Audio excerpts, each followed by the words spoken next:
BetUkraine – преміум-спонсор національної збірної з футболу. Разом сильніші. А от яка роль Криму на сьогоднішній момент саме в авіаційному терорі, в повітряних атаках ворога? Ми читаємо про можливі удари по Бельбеку.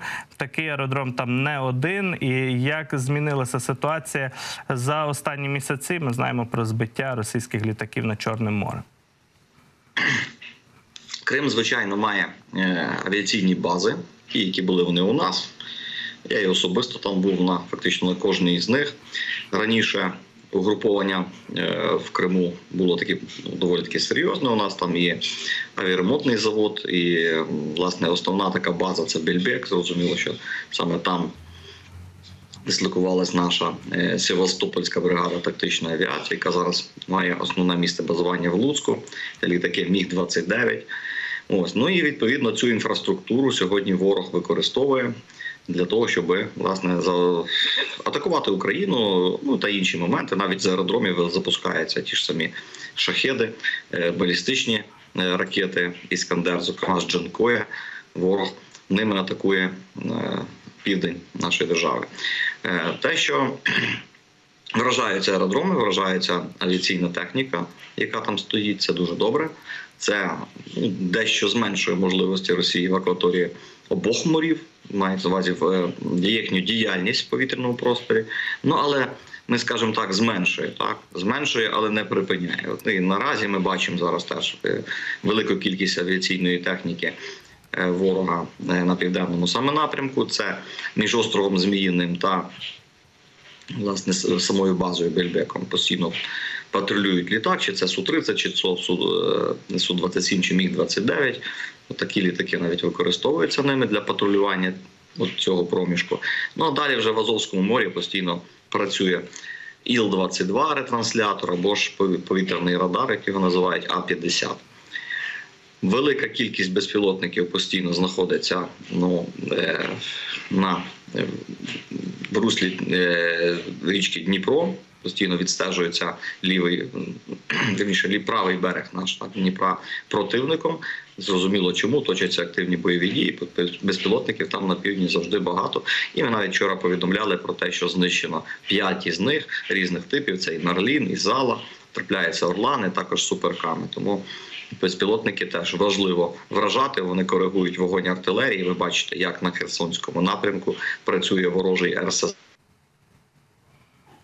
Ось таким чином знищувати їх треба і в повітрі, і на землі, якщо є найменша можливість бити по базах. Ці операції, ви бачили, проводяться доволі успішно в кооперації з різними силами оборони. І Збройні сили, повітряні сили планують удари разом з Службою безпеки, Головним управлінням розвідки.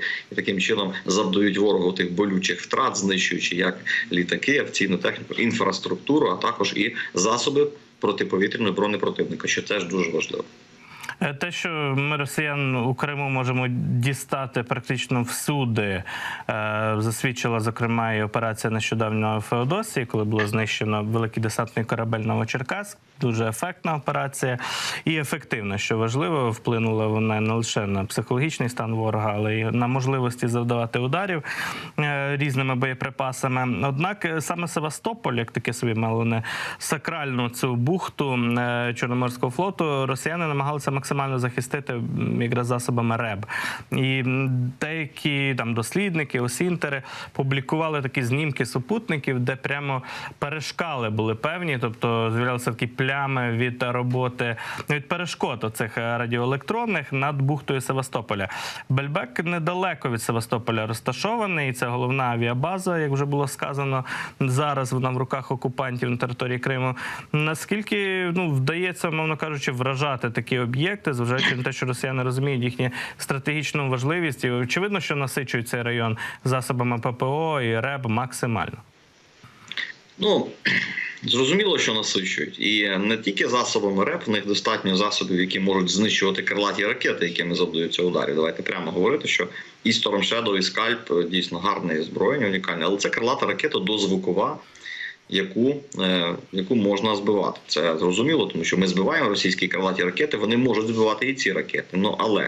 Але є певні засоби, протидії, так, є тактичні прийоми, які використовують вороги, є спецоперація, ми так завуалюємо це цим словом, спецоперація, яка дозволяє летіти точно до цілі ракетам, що було і зроблено лише, ми говоримо про потоплення плавзасобів противника, ми говоримо про ураження штабу Чорноморського флоту. Не забувайте цю значущу подію, це як командувач повітряних сил написав у себе в соцмережах, так що це не город русських моряків, так, зовсім такий промовистий по знищенню Канарада там проходила і так далі. Це все діється, як я вже сказав, відбувається в кооперації з різними службами Сил оборони, і це стає можливим завдяки такій співпраці. Ну що ж, дійсно, про штаб Чорноморського флоту не забуваємо. Це, звичайно, епохальна абсолютно подія. Але про збиття крилатих ракет ще хотів би з вами поговорити. Вчора, напевно, сталася безпрецедентна подія – збиття 10 кинджалів за одну ракетну атаку. Але в нас є інше відео, не робота патріотів по кинджалах, а відео збиття крилатої ракети із зенітки 50-х років. Нібито наші військові поцілили з такої зенітки по ракеті, яка пролітала повз, чекали на дрон, але тут побачили, летить ракета, і от відкрили вогонь і збили цю ракету. Якраз зараз вивели наші режисери цей момент, це відео на екран. Бачимо, що і навіть із АК стріляють на всякий випадок, і працює крупнокаліберна зенітка. Там, може, працювали і інші системи ППО поруч, тут я стверджувати не буду, але факт той, що ракета впала і вибухнула, була збита. От цей випадок, може, ви бачили це відео, це швидше удача, чи це свідчення майстерності наших захисників неба, чи тут насправді якийсь інший фактор спрацював? Не ця зенітка ракету збила, а якийсь інший засіб. Ну, ви все замість мене сказали. Я не можу нічого додати навіть, тому що я дуже скептиком сильним вважаю щодо знищення ракет стрілецької зброї. У мене є кулемет чи автомат, навіть якщо він з трасуючими кулями, як показано. Але людям подобається. Це відео розлітається просто шалено. Тисячі поширень. Дивіться, як наші хлопці збили зі старої зенітки крилату ракету.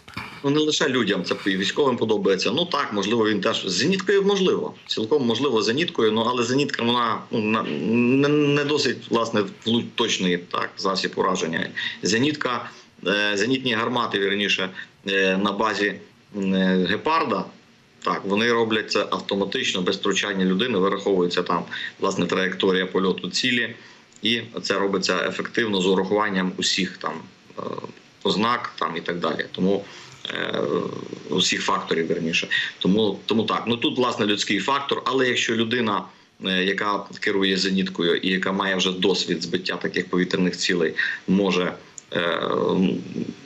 поцілити, то це дуже добре. Зеніткою збивалися ракети. Зенітна гармата – це як дробовик, так, грубо кажучи, вона випускає купу снарядів, які розриваються, і хмари вражаючих елементів мають більше шансів, як велика хмара, просікти ракету і її знищити. Ну, в районі, куди били окупанти крилатими ракетами, працювало багато засобів, тому не виключається, що, можливо, хтось інший там уразив цю ракету, вона вже падала, а можливо і повезло тому зенітнику, який запише в свої активи, власне, таку потужну ціль. Ну, найкраще мобільні вогневі групи по крилатих ракетах все ж таки відпрацьовують із ПЗРК.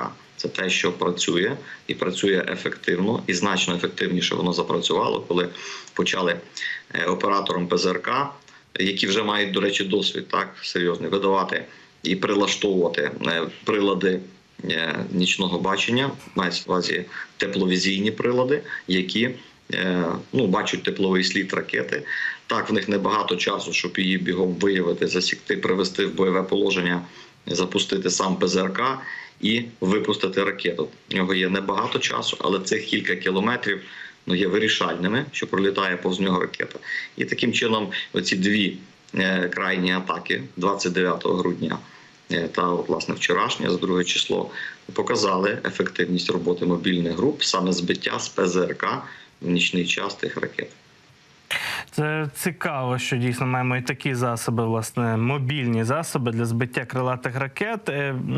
Останнє, напевно, питання про ці 10 кинджалів, які були збиті. Очевидно, що такої кількості кинджалів, причому 100% результат за одну атаку, за один день. Таких прецедентів раніше не було. Чи була вже якась реакція наших західних партнерів, які, власне, і надали нам засоби ППО, здатні збивати кинджали? І як ви загалом оціните цю подію? Власне, і командувач повітряних сил вже і головнокомандувач Валерій Залужний теж вже подякували за роботу ППО. До речі, президент теж звернувся дійсно з словами подяки до наших захисників неба, але все ж таки військові керівники теж наголошують на тому, що дійсно багато сьогодні роботи у небі, багато як і на землі, в небі теж багато роботи і більше, потрібно більше засобів для того, щоб захищати наші міста, наші об'єкти, наші війська. І тому, власне, тому зі словами подяки йдуть і слова подяки партнерам, і водночас і звернення до партнерів. Що треба більше зброї, більше боєкомплекту, тому що ворог